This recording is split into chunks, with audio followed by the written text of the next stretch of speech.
Alright mga masters, so welcome back ulit sa ating YouTube channel. So update na lang tayo today. So bali guys, dito tayo ngayon sa loob kasi ito na muna yung priority natin. So starting tayo ngayon ng pagta-tiles. Ayan mga master. So kahapon na kinabit ni Foreman yung sa dulo. So ito na lang yung sinundan natin. Ayan, ngayong araw. Ayan, so nakailang ano rin tayo. 1, 2, 3, 4, 5, 6, 7, 8. So 8 pieces. Bali yung sukat ng ating tiles dito is 60 by 120 cm. Ayan, so medyo malaki-laki tsaka mabigat. Then ang style lang ginawa natin dito is dry pack mga master. So yung process lang naman yan. So babasahin natin yung flooring. So adhesive muna. Then papatong na natin yung ating dry pack na na semento tsaka buhangin. Then tiles na. So yung tiles na isalagyan natin siya ng adhesive. Okay, so para makasure tayo na walang kapak na mangyayari dito. Okay, so yung ginagawa naman ni Foreman dito. So starting na siya guys dito ng paghahagdan.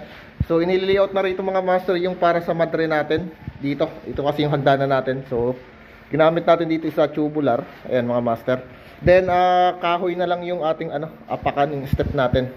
So ito, so medyo mabusisi yung paghahagdan dito ni Foreman kasi marami siyang kinakatings dito. So puro 45. Ayan, kung mapapansin niyo, puro 45.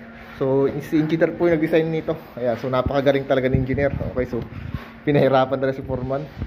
Then isa lang mga master, so kahapon isa nilinis natin are. Ayan, so marami pa palang kalat, di pala nilinis. Ayan. Bale, tinanggal lang natin ibang gamit dito kasi ito'y natin, ipapapinish na rin isang lever natin. So starting na ng pagmamasilya ito mga master. Ayan, so pinapamasilya natin yung walling.